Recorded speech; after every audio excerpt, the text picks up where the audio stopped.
a couple of weeks ago, and I saw Felicia on the call. I met Felicia a couple of years ago when we worked together, and then I left, I went to another job, and we didn't have any more contact, but just to see her on this call and see the beautiful work that she's doing in the community was so inspiring to me. So today I want to talk to you guys about something that has completely changed my life. And I know that at some point, or at least I hope that at some point you have heard this before. God loves you. Amen. Yes. God loves you. Yes. Amen. The word says in John 3 verse 16, for God so loved the world that he gave his only begotten Son, that whoever believes in him shall not perish but have eternal life. Yes. At the age of 13 years old, I discovered this truth, and it changed everything for me. I was born to a 20-year-old mother. Up until this day, I don't know who my father is. So the world sees me as fatherless, but I am not fatherless.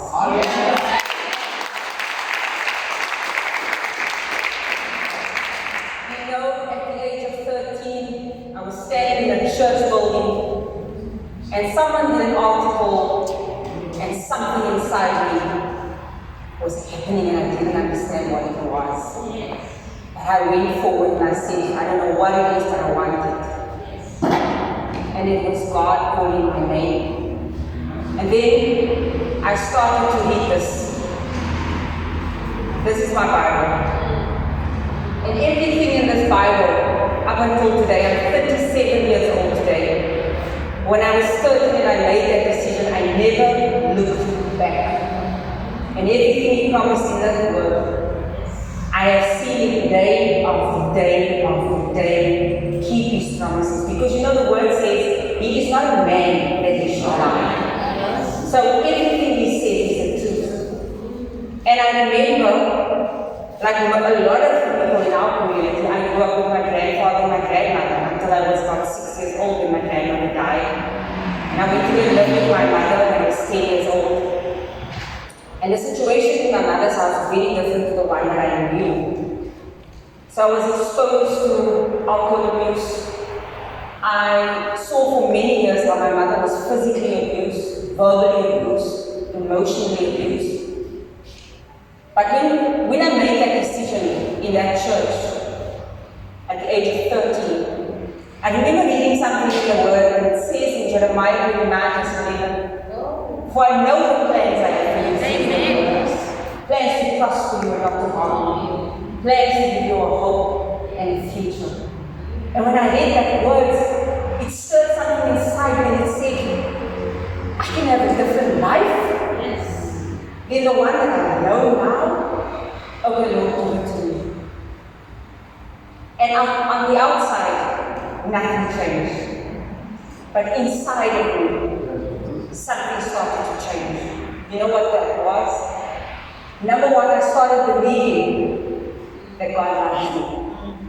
And number two, there was hope inside my heart that my life would be different. And I remember that last couple of years of high school, I was unpopular. No one wanted to be friends with the Jesus girl. But you know, it didn't matter.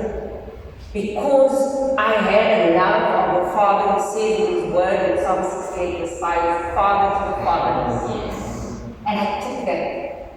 And at the age of 18, I was excited because I was going to go into full-time ministry. Because all I wanted to do was serve God. All I wanted to do was tell everybody who would listen that God saves, God loves us.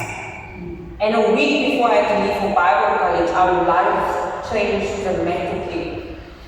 And instead of going to Bible college, at the age of 18, I found myself standing on a train station in Cape Town. And all we had was the clothes that we owned. We lost everything. And I came to Cape Town with a broken mother, who at that point lost a relationship. She didn't have a job. I had a brother and a sister that needed to be taken care of. So I found myself sitting behind a till at a retail store, working for 400 rand a week and having to support my family on that. I was very confused because that was not the hopeful future I saw for myself. And I said to God, I am very confused because you promised and you have, up until that point, always kept your promises, so what now? And I had to dig deep, and I had to still take that word as my source of strength. So I said, okay God, let's do this. And by some miraculous miracle, I was afforded the opportunity to go and study. I did a diploma in financial management. And throughout those years at college, I decided that I was going to honor God with my life because if it wasn't for Him, I wasn't even able to be here. And again, I found myself in a situation where I was not popular because I wasn't doing what everybody else was doing. But I chose to serve God and I chose to keep Him as the one that I kept my eyes on. And I remember going home one weekend, and when I got home, my mother was living in a bush. She did not tell me. She didn't want me to worry. She was literally living in a room, and the outside where the bushes was the toilet. That is how bad things got for us. And at that point I thought, why don't I just come home and find a job in case I can help? And she said, you keep your eyes on Jesus. And God used my education. I completed my degree. I became a financial manager. And God used my education to change our lives. At the age of 27, I was able to buy my mother a house.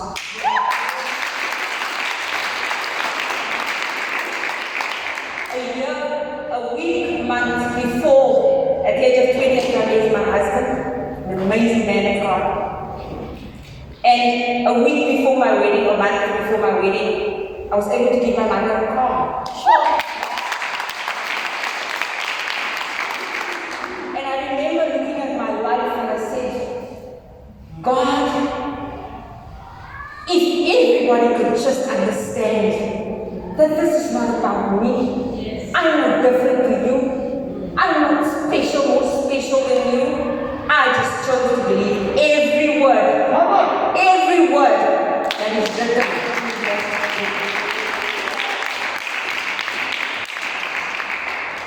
I want to say this to you. It does not matter where we start. It does not matter what had happened to us, what people did to us, even what we did. Because the enemy is always going to try and convince us that we are not good enough. He's always going to say, something that happened just before, because my husband comes out of a very different background than me. And I remember before we got married, someone went to him and said, do you know that your wife lived in a bush?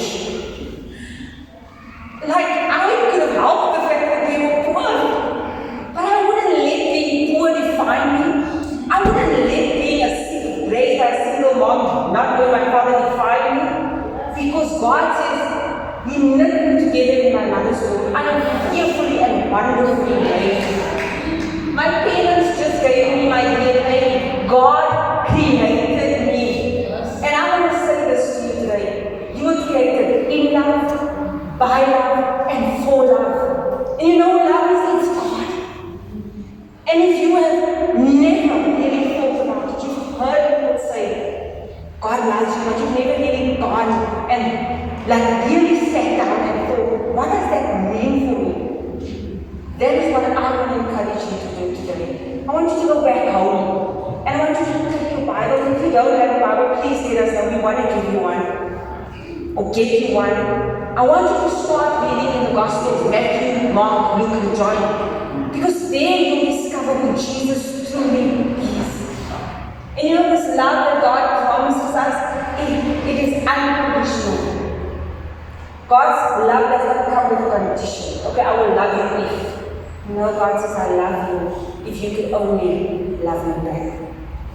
And that is just my heart to you today. That you are worth so much more than your circumstances. You can be the everyone that God raises up to change the lives of the family. Because everyone's life in my family changed. Because I chose to believe that God said He had a hopeful future for me. And so now everybody else has a hopeful future. And has the hope that we can receive all things because God says so. I was with another group. We were at another South African thing, and I saw someone do something that was so profound, and I want to do it. Yeah. What is this?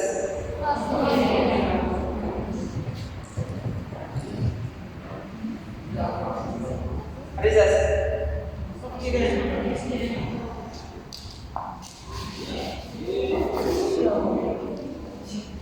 What is this? No matter what I did to this 50 rand, it did not lose its value. No.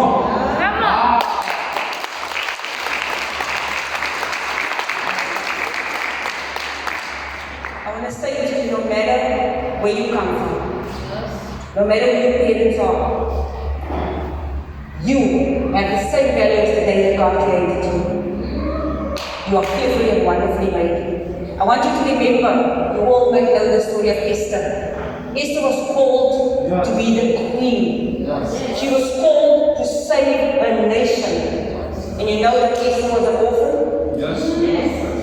Does not matter where you come from. You are fearfully and wonderfully made, and God